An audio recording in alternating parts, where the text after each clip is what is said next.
Another tale well calculated to keep you in suspense. In each of us, there is a possible murderer, or a man who feeds on murder, revels in the sound of it, the thrill of it. This is the story of a man who murdered for the pleasure of others. The story of Dirk Diamond, written by Sam Locke. As far as I can see, we don't need the doctor anymore. He's done a pretty good job for us so far. We're in conference. We meet twice a month at night. That's Welby talking. Robert Welby of the syndicate. We're in trouble. He okays the murders. So, gentlemen, I think we've got to get rid of the doctor. You're right, Bob. 100%. They're vice presidents. Nobody's. We see eye to eye on that. I had a feeling we would. Me? I'm the guy who does the murdering. So it's settled. The doctor must go. Right. Get rid of him. No. I don't see why we should. He's outlived his usefulness, Mike. Well, give him a chance. We can't take chances, Mike. Not with Dirk Diamond. Not right now. What do you mean, not right now? He means that things are not so good with Dirk Diamond right now. So I'm afraid you'll have to kill the doctor. All right, when? Oh, I'd like to see it in the papers in about 6 weeks. And no blood this time. Yeah, that's right. The last 3 have been too messy. No blood. Well, it's not going to be easy. The murders are coming too quick. No, Mike. They're not coming quick enough. Murder is what the public expects from Dirk Diamond. And if you don't give the public what it expects, they stop reading Dirk Diamond and go to other comic strips. They're doing that already. George, show Bob the cancellations came in this week. The Pittman chain. 10 newspapers all together. All right, so what? Couple of lousy cancellations. You act like Dirk Diamond is finished. 10 years. It's been the top comic strip. All right, George. Now the meeting is over. You wait, Mike. Okay. Can I drop you, George? No, I got some work to clean up, and then I'll go. All right, Mr. Welby. Get it over with. Dirk Diamond stinks, Go ahead. Mike, why do you think the strip is going downhill? If I knew that, we wouldn't be here. Oh, look, Diamond is as good as he ever was. Mike, people don't read a comic strip like yours for the hero. It's the villains. But I've given him plenty of villains. Needle Nose and Mosquito and Armless Eve and Midget Mouth and 100 others.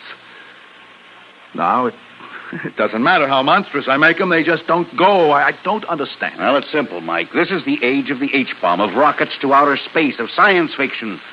What you sell is fear, Mike. Monstrosity isn't frightening anymore. All right, so what am I supposed to do? Find a fresh approach to fear. How? What are you afraid of? What's that got to do? Answer my question. What are you afraid of? You. What? Well, you ask me, I'm telling you. I'm afraid of you. Everybody in the syndicate is. Let's not degenerate this into a discussion of personal relationships. Stick to the subject. What have you always been afraid of before you met me? No, of being poor, I guess. Oh, that's a worry, Mike. What frightens you? What really frightens you? Death. Every fright is a fear of death, but what reminds you most of death? What in your entire life have you been more afraid of than anything? Freddy. Freddy? Freddy who? I don't know. I made him up. For the strip? The strip? No. No, this was a long time ago when I was just 4 years old. You see, one time I was afraid to sleep alone. But I needed an excuse to call my mother, so I thought if I can just make up something that will frighten me enough to scream, then my mother will have to stay with me. See? And that's how you made up Freddy? It didn't seem like I was making him up. You know, he stepped right into my mind and started walking toward me full of murder, and I screamed. All right, my mother came. After that, whenever I wanted her, I would just think of Freddy and scream. But then one night, I started to think of Freddy when I didn't want to. In the dark, I suddenly seemed to see him giggling, coming closer, his hands out to kill me. And I'd try to keep from screaming, but I'd scream. What did he look like? Well, he had a very soft face, and he laughed in a kind of a high giggle, and he was very blonde, almost an albino, and he was so heavy. He walked like a fat woman on high heels, and his arms were short, and his hands, they were always sweaty. That's it. I even like the name Freddy. That is the next villain. Mike... Now, wait a minute. No, I'm not going to do that. Look, please. I don't want to get started with Freddy. I suppose you think I'm crazy. No, but no. I understand. You're still susceptible to your childhood fear. Yes, that's it. You're afraid of Freddy. Good. But you also told me that you were afraid of me. And that's much more reasonable, old man. Because Freddy only exists in your imagination. But me, I'm right here. And in our 10 years together, you've seen what's happened when I'm crossed, haven't you? Yes, I have seen. Now, who are you more afraid of, Michael, old man? Freddy or me, I'll have the first batch in 2 weeks. Good boy. Frankly, Mike, Freddy is the only thing that can save Dirk Diamond for you. Well, what's funny? Well, you didn't ask me how I saved myself from Freddy. Well, go on. Well, every time I think of Freddy coming to kill me, I just make up another man who would fight Freddy off for me. And then I was safe. You know what his name was? Dirk Diamond. I made up Dirk Diamond to save me from Freddy, and now Freddy is going to save Dirk Diamond and me.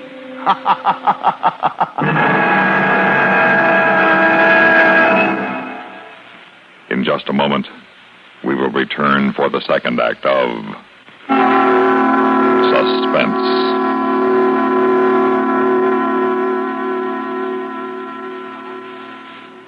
And now here's a message from the watchmakers of Switzerland. Swiss vacation. Swiss vacation. Win a fabulous vacation for two in beautiful Switzerland. Enter the Swiss Vacation Contest. It's easy. Nothing to buy. Pick up a free entry blank at a jewelry store or other store that sells quality watches. Then in 25 words or less, complete this statement. A quality watch is the best value because there are 1,000 prizes. First prize, a 21-day vacation for two in Switzerland. You fly deluxe Swiss Air both ways. Visit many colorful places. All expenses paid for two people, plus $500 extra spending money. Second, third, and fourth prizes. 15-day Swiss vacations for two. Also, 4 mink stoles, 8 Bolex movie cameras and projectors. 12 Hermes typewriters, 160 $100 watches. 812 gala assortments of Tobler Swiss chocolates. Enter the Swiss Vacation Contest today. Free entry blanks at your jewelry store.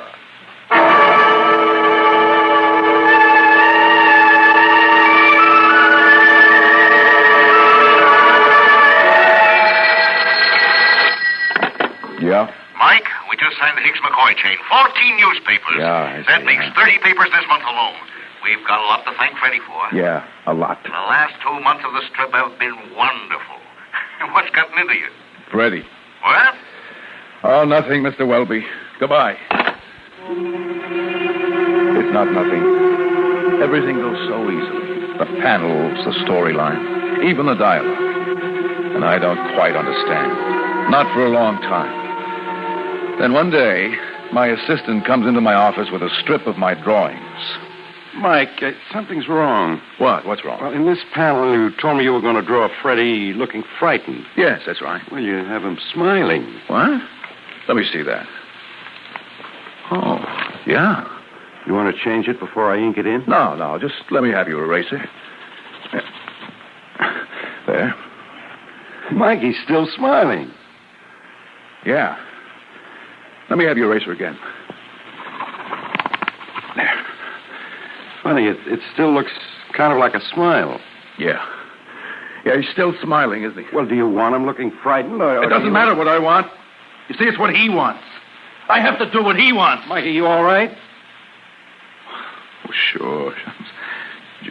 You ink it in. That's all. Go on, ink it in. Okay. Hello. Get me Mr. Welby. Well, find him. It's a matter of life and death, understand? It's life or death.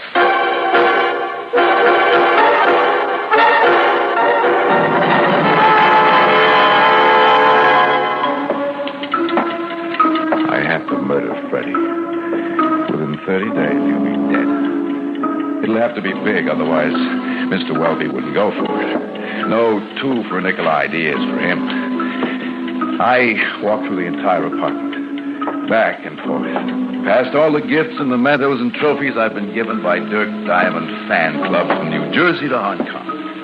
Clocks and statuettes and loving cups and ashtrays and a music box like that with a stiletto encased in it. When the stiletto is taken out of its scabbard, the music box plays. And when it's put back, it stops. Ingenious construction. That's what I need now. I need ingenious construction. Because I've got to kill him. Oh, I've got to kill him.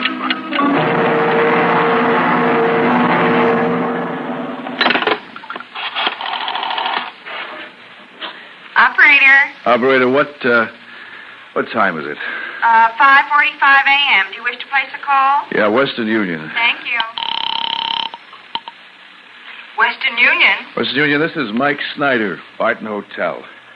I would like you to pick up a package at the desk and deliver it to the Welby Syndicate. Yes, Mrs. Snyder. And you tell the messenger to be very careful with the package. Yes, Mrs. Snyder. Because there's a body in it. Yes, Mrs. What? It's a joke, it's all. Just a joke. Oh, I can sleep now. Oh, man, I feel like I've had chains struck from my arms and legs. I feel so light. I feel good. I'm happy. Tired. Oh, what's that? I put that stiletto back. It shouldn't be playing like that unless. Hello, Michael. No. Surprise? It's a nightmare, that's all. It's a nightmare. A nightmare. This is a fine stiletto, Michael. This is the one you used to kill Mrs. Blueteeth, isn't it? No, this is a dream. Yes, Mrs. Blueteeth. It's carved on the blade. A copy of the stiletto used by Dirk Diamond in killing Mrs. Blueteeth, presented admiringly by the Dirk Diamond Club of Toronto. I like this stiletto, Michael. I admire it. You can't. It's a nightmare. So you're giving me 30 more days to live? Don't come any closer. I'm giving you only 1 day. You put that stiletto down. And then there isn't going to be any more Michael Snyder. It's a nightmare. This is all happening in my brain. Exactly. Even this stiletto in your brain. Now I'm putting it back there. Point first.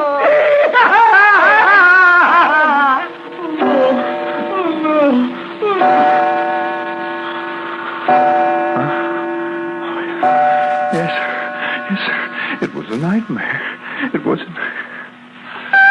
No, it can't be. Where's the light? Where's the light? Where's that stiletto? It's still there quivering. It's quivering in the headboard of the bed.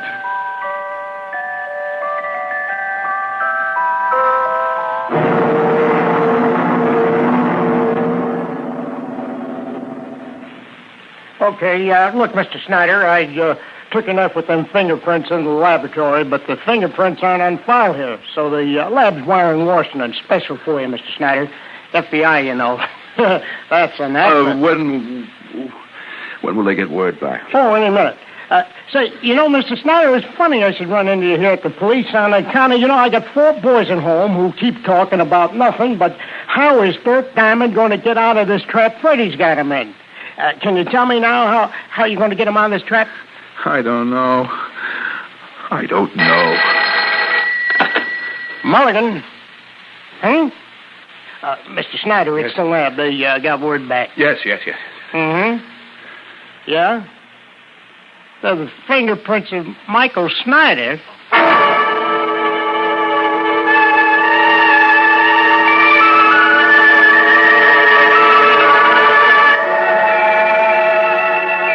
I'm not into anybody, Miss Bennett.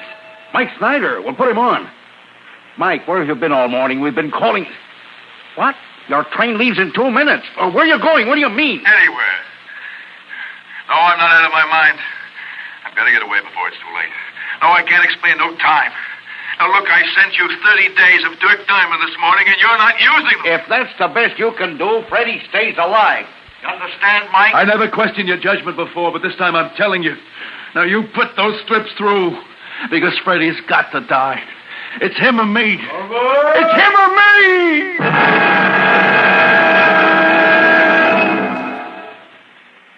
In a moment, we will return for the third act of Suspense.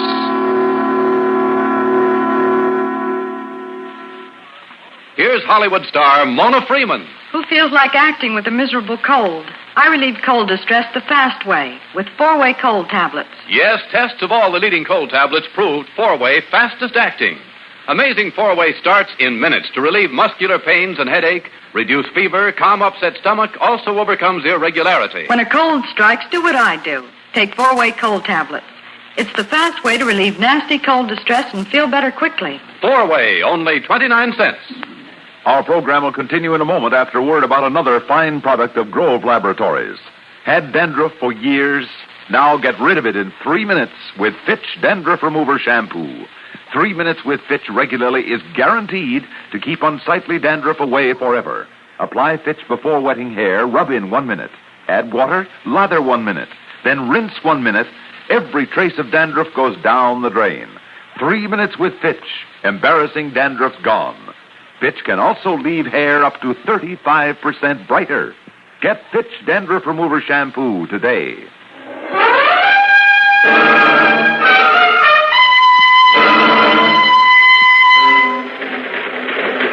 No, it feels good. Good to hear those wheels. My troubles are being left far behind, and it feels so good to be surrounded by lots of people. The man on my right is reading a newspaper, and I can see Dirk Diamond. I turn away to the window. That's the first time I've ever turned away from Dirk Diamond, and suddenly I know I've turned away from him forever. What did Welby once said? You put a lot of yourself into your comic strips, Mike. Yeah, I put everything. You know, there's more of me in Dirk Diamond than there is in real life. I have been hiding in a comic strip since I was 4 years old. Hiding from Freddy. But I'm leaving all that behind. Tickets, please. Tickets. I am escaping. I'm free. Tickets, please. I gave you mine before. No, Michael. Oh, sure. Michael? Yes. So you don't have your ticket? Go away. Go away. You won't need a ticket, not where you're going. Let go of my... You won't need anything where you're going.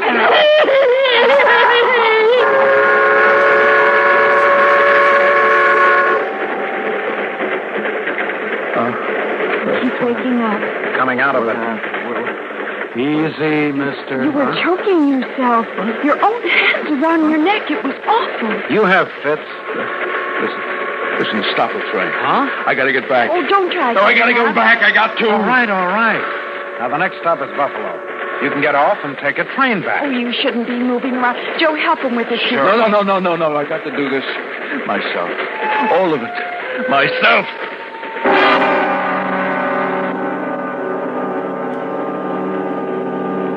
I know I promised you a weekend, but this is an emergency. Now stop whining, will you? Welby? Huh? Mike? Forget it, Frank. I don't need you. Oh, so you came back. I can't say I'm surprised. Not really. Listen. Freddy has got to die. Do you understand? Look, it's 3 a.m. The entire staff just left. All of us trying to keep Dirk Diamond going because you go off half-cocked. He's got to die! Calling me up from Grand Central that you've got to get away. Well, it's not that easy, Mike. Not from me, it isn't. Mr. Welby! I know. Freddy's got to die. I heard you. Kill him, then. But not with this third-rate stuff you tried to palm off on me this morning. You know where that goes. Oh, no. Look, Freddy's the best villain you ever had. You want to get rid of him? It's got to be the best killing you ever had. Otherwise, he stays alive. No. All right. Start trying, then. Start from, this panel. Dirk has locked himself in his room, and here he's saying... Yeah. I'm going to kill Freddy. I am going to kill him. That's right. Now, go ahead from there. All right. It's nighttime. Dirk lies on a couch, still thinking of his problem. Suddenly in the night, Freddy appears. From where? I don't know, but he's there, with a stiletto. Now, he comes over to the couch, and he plunges the knife into Dirk's head. Uh-huh. But Dirk awakens, and the stiletto stabs into the couch. But you said first it went into his head. Now, how did he miss? I don't know. but he's missed. There's Freddy. And Dirk grabs him by the neck. No. It's too thin, Mike. Now, look, you might as well face it. You can't kill Freddy off. You're stuck with him for life, I'm afraid. No, wait a minute. Now, listen. See, Dirk Diamond has never been more frightened in all his life. You see, he knows it's got to be either Freddy or him. There's no other way. Right. Now, Mike, I want you to go home. No. Dirk remembers something then. He first saw Freddy in a dream. Suddenly he realizes something. Oh, now, Mike. You see, nobody else knows Freddy. The only time Dirk's ever seen him, they've been alone together. Just him and Freddy. And then it comes to him. Freddy only exists in his mind, see? His most dangerous enemy is a nightmare of his brain. Go on. Now he knows the one way to get Freddy. Yeah? Dirk Diamond will kill himself. Go on. See, he knows Freddy only exists as long as he does. And the only way to bring Freddy into reach is by taking his own throat in his hands and choking it. Oh, my God. Choking himself. All right, Mike, stop it. Yeah, Mike, you're crazy. Mike. You see, it worked. It brought Freddy into reach, and now he has him by the throat. See? Using himself as a decoy, he's caught his nightmare. All his nightmares, all the monsters that imprisoned him by the throat. And how it thrills him to feel Freddy's neck between his hands at last. The mouse playing the cat, Mr. Welby. I'll do a panel of Dirk's face smiling. Oh, wait, now Freddy reaches out for the alarm bell under the desk. And I'll do a strip of this thrashing, desperate hand, knocking over the telephone and groping until it reaches the bell under the desk. And with its last dying strength, pushing. And then I'll cut to the bell, ringing in the office of the floor watchman and in the lobby and in the local precinct, see? And then the floor watchman, he knocks on the door and he calls out, Mr. Welby! Mr. Welby! But there's no answer, because the monsters are all dead. And Dirk Diamond, he's escaped at last. Mr. Welby! Hello. Who are you? Don't you know?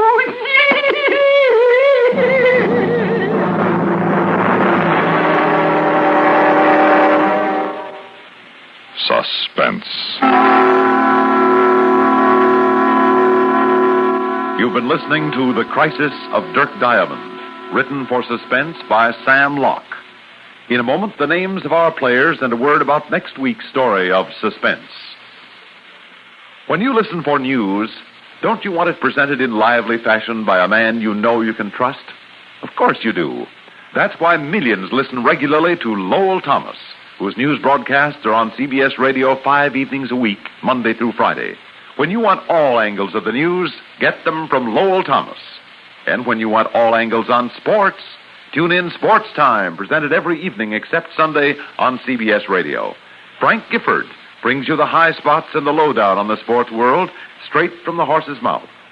Be in the know on latest news with Lowell Thomas and on sports with Sports Time. Two great services only a network can bring you, and only CBS Radio does. Heard in tonight's story were Bernard Grant as Mike, Louis Van Ruten as Welby, and Eric Dressler as Freddy.